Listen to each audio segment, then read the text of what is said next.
298واں دن پرانے عہد نامہ میں سے آج کی تلاوت یرمیہ نبی کا صحیفہ، اس کا 51واں باب 15ویں آیت سے لے کر 64ویں آیت تک۔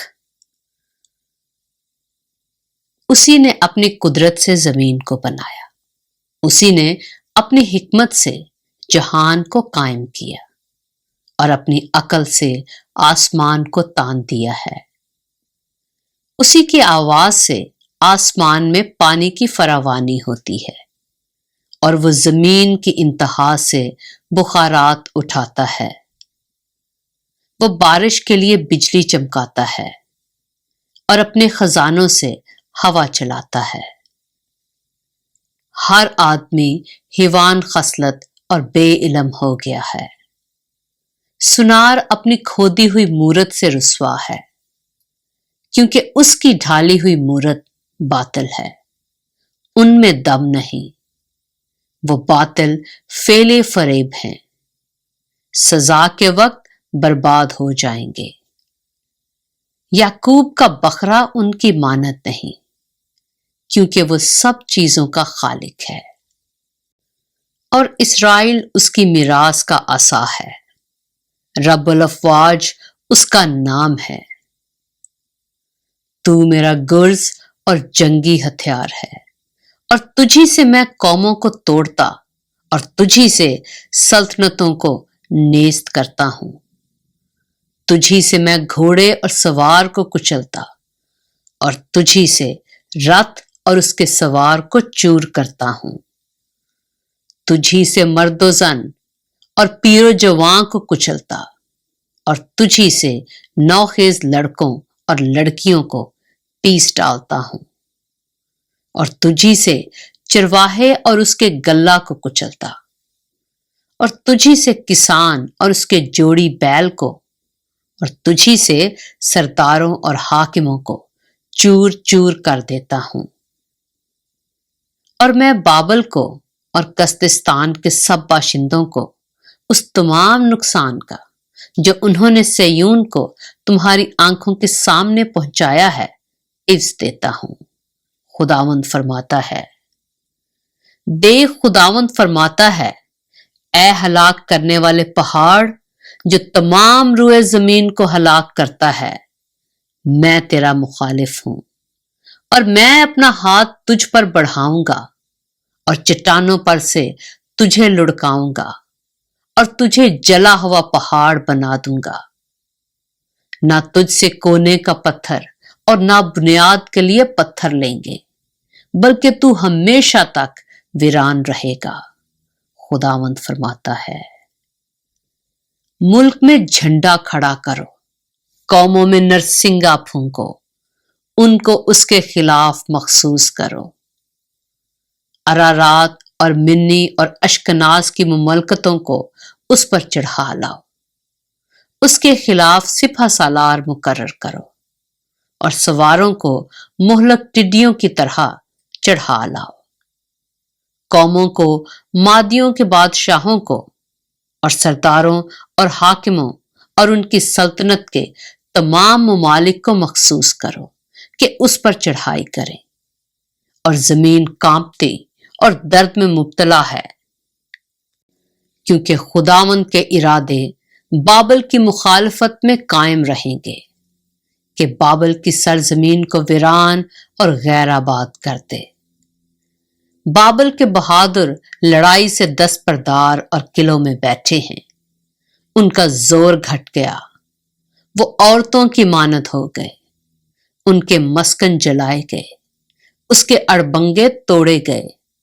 ہرکارا ہرکارے سے ملنے کو اور قاصد قاصد سے ملنے کو دوڑے گا کہ بابل کے بادشاہ کو اطلاع دے کہ اس کا شہر ہر طرف سے لے لیا گیا اور گزرگاہیں لے لی گئیں، اور نیستان آگ سے جلائے گئے اور فوج ہڑبڑا گئی، کیونکہ رب الافواج اسرائیل کا خدا یوں فرماتا ہے کہ دختر بابل کھلیان کی مانند ہے جب اسے روننے کا وقت آئے۔ تھوڑی دیر ہے کہ اس کی کٹائی کا وقت